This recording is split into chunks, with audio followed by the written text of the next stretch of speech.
معزز سامعین گرامی قدر، فاسق و فاجر اور گناہ گار بندوں کی بھی اللہ رب العزت دعاؤں کو سنتا ہے۔ اولیاء اللہ کی دعائیں بھی سنی جاتی ہیں اور اولیاء اللہ کی دعاؤں کی واقعات کثرت سے ہیں۔ اس لیے میں آپ کے سامنے ایک اور واقعہ ایک فاسق و فاجر اور ایک ایسے بندے کا رکھنا چاہتا ہوں جو ملحد ہے، ملحد جو اللہ کو مانتا ہی نہیں۔ یہ بھی واقعہ سعودی عرب کا ہی ہے اور مدیر مکتب جالیات نے یہ واقعہ حالت اعتکاف میں مولانا عبد المالک مجاہد حافظہ اللہ کو سنایا اور انہوں نے یہ واقعہ ان سے سن کر اپنی کتاب میں رقم کیا۔ واقعہ کچھ یوں ہے کہ ایک نوجوان کو سعودی عرب میں قتل کے الزام میں گرفتار کیا گیا اور وہ بندہ مسلم بیدار تھا، اللہ کو ماننے والا نہیں تھا۔ گرفتار ہو گیا، واقعہ لمبا چوڑا مختصر کرتا ہوں۔ سارے ثبوت شواہد یہ نکلے کہ یہ بندہ اس قتل میں ملوث ہے اور وہ بندہ قسمیں کھاتا تھا میں اس قتل میں ملوث نہیں ہوں۔ اس نے بڑے قسمیں دی، کوئی نہ مانا۔ سعودی عرب کا تفتیش کا نظام بھی ایک مختلف ہے۔ خیر اس کے دل میں خیال آیا یہ جو مختلف لوگ مختلف الہوں کو پکارتے ہیں یہ کچھ ہستیاں ہیں یا نہیں ہیں۔ اس نے حضرت موسیٰ کو پکارنا شروع کیا، حضرت عیسیٰ کو پکارنا شروع کیا، ہندوؤں کے دیوی دیوتاؤں، لا مذہب تھا، بے دین تھا، پکارتے پکارتے تھک گیا۔ مسلم بیدار تھا، لیکن ایک رات خیال آیا ساری مذاہب کے خداؤں کو پکار لیا ہے تو مسلمانوں کے خدا کو پکار کے دیکھنے میں بھی کیا حرج ہے۔ اس رات اللہ رب العزت کو پکارنا شروع کیا، اے اللہ اگر تو رب ہے اور مسلمانوں کا رب کوئی ہے اور تو واقعی جس طرح مسلمان کہتے ہیں کہ مصیبتوں اور پریشانیوں سے نکالنے والا ہے تو اللہ میں تیرے پہ ایمان لے آؤں گا اگر تو مجھے اس مصیبت اور پریشانی سے نکال دے گا۔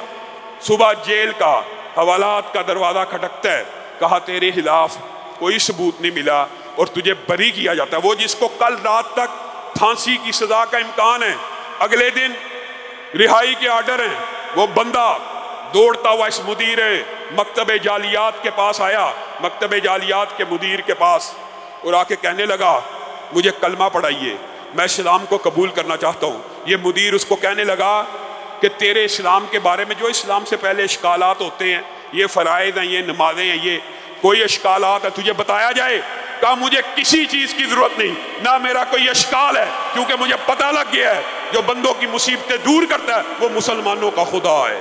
ایک فاسق و فاجر بندہ اللہ کے سامنے ہاتھوں کو پھیلائے اور بات آئی ہے تو سمجھ لیجئے محدثین نے اس کے اوپر اگرچہ لکھا ہے کہ یہ آزمائش کے بعد میں تھا، ابتلا کے بعد میں تھا، لیکن ابلیس نے بھی رب کو یہ کہہ کے جب پکارا ہے نا ربی فانذرنی الی یوم یبعثون، اے اللہ رب کہہ کے پکار لیا تھا نا، اللہ قیامت تک کی مہلت دے دے، تو اللہ تعالیٰ نے اسے بھی قیامت تک کی مہلت دے دی تھی۔ دعا کی قبولیت کے باب کے علاوہ یہ آزمائش اور ابتلا بھی تھی۔ اسی طرح ایک اور واقعہ، یہ بھی ریاض کا واقعہ، ڈاکٹر احمد نے خود ذکر کیا، یہ واقعہ سنا کے میں اپنی بات کو ختم کروں گا، آپ کو زیادہ ابتلا میں نہیں ڈالوں گا، لیکن آپ سے گزارش ایک آخری دفعہ اعلان کرنا چاہتا ہوں کہ آپ سب ساتھی دین کے ان اداروں کے ساتھ تعاون کیا کریں۔ دین کے یہ ادارے آپ کے تعاون کے بغیر اتنے بڑے سسٹم چل نہیں سکتے۔ یہ 4 منزلہ مسجد بنانی ہے، یہ 6 منزلہ کمپلیکس بنانا ہے، آپ سب ساتھیوں نے تعاون کر کے بھی جانا ہے اور دوست احباب کو بھی کہنا ہے۔ یہ ڈاکٹر احمد ہیں، ریاض کے ڈاکٹر ہیں، آرتھوپیڈک سرجن ہیں، مشہور ہیں، واقعہ لمبا مختصر کرتا ہوں۔ ان کو ان کی خدمات کے صلے میں ایک ایوارڈ دیا جانا تھا، انہوں نے ایک مقالہ پڑھنا تھا ابہا کے اندر۔ یہ ریاض سے اڑے ابہا کے لیے، فلائٹ رستے میں فنی خرابی کی وجہ سے طائف میں اتر گئی، طائف میں اتری، پریشان ہو گئے۔ میرے اعزاز میں تقریب منعقد ہے، میں نے مقالہ جا کے پڑھنا ہے، میرے اعزاز میں سارے کے سارے ڈاکٹرز بلائے گئے ہیں، مجھے میڈل ملنا ہے، میں تہی بڑی، انہوں نے کہا آپ کوئی حال نہیں، گاڑی کرا لیں اور چلے جائیں، آپ تو جہاز جب تک 14-15 گھنٹے لگیں گے ٹھیک نہیں ہو سکتا، تب تک اڑے گا نہیں دوبارہ ابہا کے لیے۔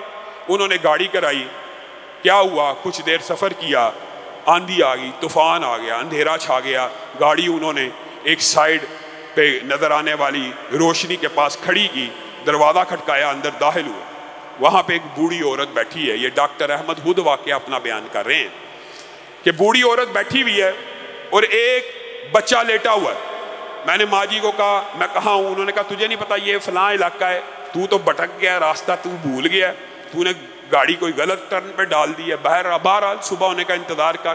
کھانا کھلایا، ماں جی نے پانی پلایا، اور ساتھ ساتھ منہ میں بڑبڑا رہی ہیں، کوئی جملے کہہ رہی ہیں۔ میں نے کہا آپ اتنے اچھے اخلاق کی مالک ہیں کہ اجنبی مسافر کے ساتھ اتنا عمدہ معاملہ کیا، آپ کیا کہتی ہیں؟ کہا یہ میرا یتیم پوتا ہے، یہ پوتا یتیم ہو گیا ہے، پورے علاقے کے ڈاکٹروں نے جواب دے دیا ہے، کہا اس کا کوئی علاج نہیں، صرف سعودی عرب میں ایک ہی ڈاکٹر ہے جو اس کا علاج کر سکتا ہے، اور وہ ڈاکٹر آرتھوپیڈک سرجن ہے، اس کا نام احمد ہے۔ ڈاکٹر احمد کہتے ہیں میں زاروں کتار رونا شروع ہو گیا، میرے دماغ میں وہ سفر آیا، میں ریاض سے اڑا، 300-400 مسافروں کو اللہ تعالیٰ نے طائف پہ اتارا، پھر مجھے گاڑی پہ چڑھایا، پھر اندھیرا آیا، پھر بادل آئے، گاڑی خود بخود اس گھر کے سامنے آ کے رکی۔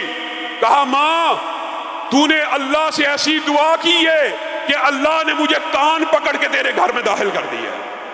عام آدمیوں کی دعائیں، عام بندوں کی دعائیں، گناہگار بندوں کی دعائیں بھی ان کا رب سنتا ہے۔